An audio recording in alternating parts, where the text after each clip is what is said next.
actively take control. Did you know that success is an act of faith? It really is. When you believe in certain things, you take action. You don't wait around for a random chance to deliver results. You don't wait for things to feel right. You don't stick around for everything to fall in place. They almost never do. Last time I checked, most people don't plan on getting lucky. They have to have some sort of plan. For this plan to come to life and to actively change their lives, they have to take action on these plans. The key here is to believe in your goals and take control. This means commitment. You take control because you just don't want to act once and hope for the best. Instead, when you commit, you take control because this means you keep taking action day after day, week after week. You take action regardless of what you're feeling, regardless of whether things seem right, regardless of what other people are doing or saying. None of that other stuff matters. Instead, you commit. You take action. Ultimately, this takes faith. Real active faith takes action again and again and again. This is the kind of belief that you need because otherwise, it's not going to pan out. There are many challenges out there. It's easy to get hit with one setback after another. As I've mentioned earlier, if you cannot get through the front door, try the side. If that doesn't work, try the roof. If that's blocked, go to the back. If that's walled off, try the basement. If it's not happening today, try tomorrow, next week, the week after that. If you can't do this alone, get the help of others. When you take action, celebrate the fact that you are taking action. One commonly overlooked fact about successful people is that most of them celebrate the fact that they're taking action. They actually take a step back and they realize what they are doing at that point in time. They allow themselves to become fully aware that they are taking action, and this is leading to a particular goal. You have to do the same, because when you do this, you realize that you're not hoping, wishing, and fantasizing. In other words, you're not doing the usual stuff that you do, which robs you of victory. I can't even begin to tell you how many people spend their days fantasizing about the kind of lives they would be living. They're hoping and wishing that somehow, some way, the best things in life will happen to them. But they don't have a plan. They don't put in the work. Still, a lot of people end up wasting a tremendous amount of time daydreaming. They know whatever they are fantasizing about won't pan out. Forget about it. Still, they keep on daydreaming. They keep on hoping and wishing for things to be better. Why do it? Well, people daydream because they get an emotional release. Regardless of how frustrating their current situation may be, when they imagine themselves at some point in the future, a future where they are free of their current problems, they get a nice emotional rush. It's very easy to get addicted to this emotional rush. Sadly, the more people daydream, the worse they make things for themselves. They aren't taking the real action they need to improve their lives. The good news? You can shift your attention to the action you are taking in certain areas of your life. When you take a step back and realize that you are taking action, you remind yourself that you're not just waiting for things to fall into place. Instead, you celebrate your ability to actively shape your reality and establish your destiny. The more you practice your ability to take action, the more effective you become. I know at first it seems kind of weird. You're basically saying to yourself that you're taking some sort of mental snapshot of what you're doing at a particular point in time. It's off, it's unusual, it's abnormal, it's awkward. Regardless, the more you become aware that you're practicing your ability to take action, you get to start a chain reaction. You become more proactive. You get used to working towards your goals. Significantly, you learn how to fail faster, which leads to faster learning. All this activity then increases the chances that you encounter new opportunities, which lead, of course, to the possibility of greater success. All these things are bound up together, and all it takes is the commitment to take action. Success is an act of faith. Decide after enough deliberation and stick to it. You cannot be wishy-washy and become truly successful. That's just not going to happen. Why? Well, opportunities flash into existence all the time, but they disappear just as quickly. You can't waste a tremendous amount of time analyzing what could be, what could possibly happen, and other contingencies. You have to study your options, figure out what's at stake, but you have to decide. You have to make a decision. The toxic effect of analysis paralysis. Have you ever found yourself in a situation where you're looking for more data to decide on a problem or an opportunity? You think that if you get enough information, your decision will be the right one. What you're doing is you're just giving yourself an excuse to hold off on making a call. There will never be a point where knowing everything will make all the risks disappear. Forget it. That's just not going to happen. You have to decide. Now. Similarly, you will not stumble upon that magic bullet piece of data that will clarify everything for you. There's no data that will make sure your next move will be a slam dunk. It would be great if such information existed, but there isn't. The key here is to not freak yourself out when deciding. Set a deadline, but make sure that it's not too close so that you end up intimidating yourself. On the other extreme, make sure that it's not too distant, because if you hold off on deciding by setting up a date too far in the future, you're probably going to be as unprepared when that day comes as you are now. You end up attending to all sorts of things. Pick the right date. Decision means action. When you decide, you're not just going through some sort of mental exercise.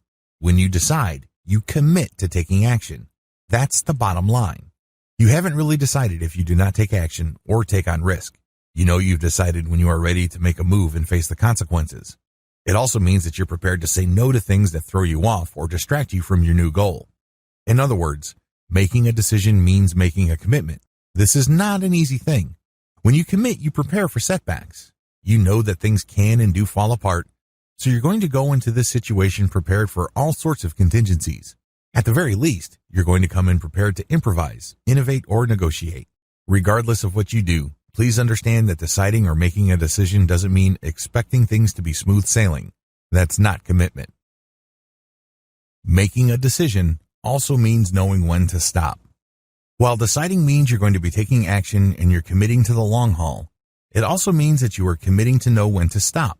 There has to be a limit to your actions if things are not panning out. This prevents you from sticking to an impossible situation that robs you of opportunity costs. Opportunity costs are real. You can't continue to do something that has an eventual payoff of $2 when you could have stopped and chose to do something else that pays $100. Understand that when you decide, this includes committing to knowing when to stop. Key points to remember. When you commit, please understand that your commitment speaks volumes about your character. What kind of person do you want to be? What kind of person do you imagine yourself to be? Understand that this image that you would like for yourself is in danger if you do not know how to commit. If you keep changing your mind or if you quit too easily, you're never going to establish this character that you would like for yourself. It's personal. People might think you're great. They might compliment you. But deep down inside, you know that you suck because you can't commit. You know there's something wrong with you because you can't go all the way. Make it personal. There has to be some sort of personal sting from within to make you stick to what you committed to. Believe that you don't know everything about your goals and must learn more. Even if you've done extensive research about your goal, please understand that you cannot know everything. There will always be a blind spot. There will always be room for improvement. Most people are able to handle this, but the problem is the older you get, the more you assume. It's very easy to think that you know everything about your goals, so you assume that you've got it figured out. You admit that you don't fully see the whole picture, but you assume that if you see enough of the pieces of the puzzle that you'll be okay. This is a problem because assumptions short-circuit and undermine learning. You're not looking at your problem set with a fully open mind.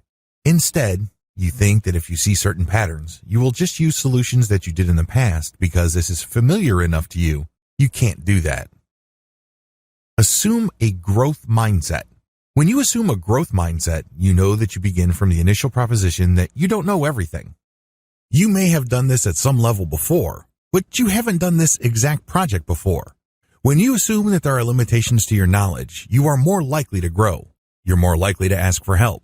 You're more likely to access resources to give you the information you need to make progress. How does this work? When you operate with a growth mindset, you first focus on your core competency. We're not jacks of all trades. We all have certain core competencies. Find yours. Once you've identified these, work outward from it. Here's how I do it. I look at my goal and I break it down based on my core competency. I list down the things that I know like the back of my hand, and then everything else. These are called non-core elements. What do you do with these? You can delegate, outsource, postpone, ignore, or forget them. It all depends on how important they are, what their effects are on your ultimate goal, and how pressing they are. Regardless if they fall outside of your core competency, do not hesitate to delegate, outsource, postpone, ignore, or forget. By doing so, you increase your mastery over your project. You focus on what's important and you leave less important stuff to the hands of experienced specialists, people you work with, people you respect, or you just postpone, ignore, or forget. This leads you to become a more effective goal manager. Believe and act like there is always a way through any problem. People are overcome by problems not because they are dumb or unlucky. This is not a simple matter of IQ. Most of the time, they're just not prepared. They did not have a system coming in. It comes as no surprise that when the unexpected happens or a setback appears, they have a tough time. Now, this doesn't mean that you have to know exactly what will happen in the future. This doesn't mean that you have to look at your goal and anticipate each and every potential setback in minute detail. You don't have to do that. You don't have to go that far. Instead, you just need to employ the following system. Identify. The first thing that you need to do when you come across a problem or setback is to identify the opportunity in that situation. Oftentimes, opportunities come disguised as challenges. So ask yourself, where's the opportunity in this situation? What can I learn from this situation? How can this situation make me better? Use the fact that there's an opportunity there, regardless of how small, as motivation or inspiration to come up with the solution. If anything, it's a learning experience. It's yet another opportunity to solve a problem and come out on top instead of letting it defeat you or frustrate you. Optimize. Now that you have come up with a solution, try it out again and again. See if you can make it more efficient. Figure out ways to get faster results. Look into making it more comprehensive. Run test after test. Come up with the very best solution you can come up with for your particular situation. Dominate. Once you've optimized your solution, master the problem. Not just right here, right now, but into the future. Do you see your solution applying to different types of challenges? Do you see it leading to more solutions in the future? Whatever the case may be, crush the problem. Don't just feel relief that you dodged the bullet this time. You have to stare the challenge right in the eyes and dominate. This is not just a simple matter of coming up with a hack or a quick solution. No, you're looking to dominate the problem. Scale up. Now that you've dominated the problem by using an optimized solution, use it extensively. Try to use it as often as possible or come up with a bigger version of this solution. For example, if you've always had a tough time meeting deadlines, you can optimize the solution that helps you meet deadlines. You then dominate the situation by setting up a system where your on-time delivery always produces the very best quality. You can then apply this solution to other areas of your life, like your relationship. This means that you're never late for a date, or you never forget anniversaries or other important events. Know when to cut your losses. While learning how to identify, optimize, dominate, and scale are important, there are certain problems that are just insurmountable. If that's your situation, know when to cut your losses. You hit a wall, and it's impossible, at least at this point in time, so cut your losses and backtrack. Successful people relish calculated risks.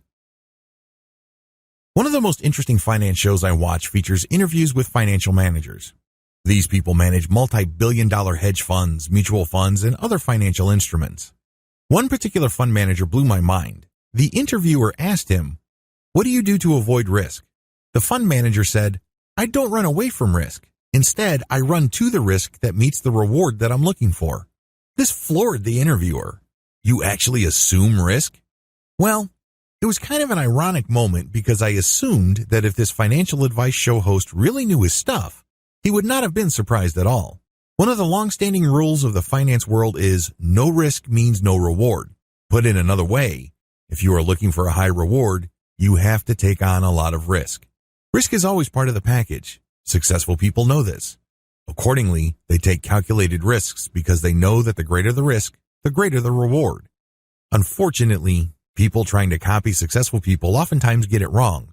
They end up gambling. They end up taking shots in the dark, hoping to get lucky. There's a big difference between risk-taking and gambling. Risk-taking only happens when you're properly educated about what you stand to gain and what you stand to lose, and the probability of that loss. When gambling, you're just focusing on odds, and that's all you pay attention to. When you take calculated risks, you look at what's currently happening, what could possibly happen, and make strategic decisions. The good news is that the more educated you are about the move that you are about to make, the lower your risk. You can't entirely make it go away, but you can manage your risk. Successful people always find ways to assume more risk while managing it. They actively seek risk. They run to it. They don't run away from it. Eventually, they keep repeating this over and over to achieve impressive results, and they begin to control risk. They always have a plan B. Maybe this takes the form of insurance. Maybe they hedge their bets, buying different types of companies in different industries, or they buy different asset classes. For example, you could be buying risky stocks, but offsetting it by buying government bonds or investing in local real estate.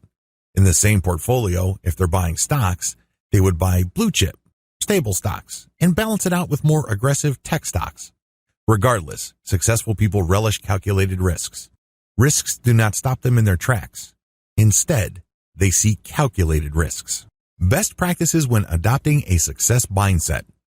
Congratulations, you've reached the end of this training. Please note that as empowering as the information shared in this training may seem to you, it's not going to change your life or lead you to success if you don't take action. You can't just treat it like mental candy. That's not going to work. You have to carry it out. You have to implement them. You have to tweak them. You have to customize them to your set of circumstances. In other words, you have to take action. Once you've carried these out, here are some best practices that will help boost your results. Mindsets are like muscles. When you adopt these mindsets, please understand that you have to test them. You have to use them and challenge them. In other words, they're like muscles. Remember the first time you went to the gym and tried on some weights at the bench press? It probably was not a pretty sight. It probably wasn't that positive of an experience. But the more you did it, the more you got used to it. You're able to lift heavier and heavier weights. What you're doing is you're challenging your muscles. Plus, you're also getting them used to repetitive patterns. The same applies to mindsets. It's not enough for you to use these mindsets once or even twice. You have to use them over and over. They have to become part of you. Also, you have to grow them by challenging them. Use them in different situations. Scale up the challenge. Whatever the case, you have to apply pressure on them for them to get stronger and for them to produce better results. There is no better time than now to start. Don't trick yourself into thinking that there is always tomorrow. You have to start now. You don't have to do much, but you have to take action now. Stop waiting for tomorrow. Stop waiting for things to be just right for things to feel right. You're just giving yourself excuses when you do that. Instead, you have to commit. Every setback is an opportunity to learn. Make no mistake, you're going to run into problems adopting the success mindsets I've described in this training. For whatever reason, there will be an obstacle or two. Instead of crumpling like a paper bag the next time you are challenged or experience a setback, look at them as opportunities. Don't get all emotionally worked up. Instead, focus on the sense that you've seen this before. Focus on the sense that this is not all that unexpected. Because when you're in that emotional state or frame of mind, you're more likely to look at the setback as an opportunity to learn. What could you have done differently? What could your attitude have been? How can you anticipate this issue and prevent it from happening again? Regardless, be ready to learn. One of the best attitudes you can assume when trying to adopt these mindsets is to assume the attitude of a student. When you're a student, mistakes are not the end of the world. They're definitely not a source of humiliation or embarrassment. Instead, you often chuckle or laugh, and then you figure it out, then you try again and again, and things get smoother. If you have a system, you will not fail. Finally, you should get a system going. I've already discussed one possible way to deal with setbacks, which is to identify, optimize, dominate, and scale. Come up with your own variation. Come up with something that better fits your particular set of circumstances. Whatever the case may be, come up with a system that is truly yours. Please note that the information that I shared with you here are just starting points. That's all they are.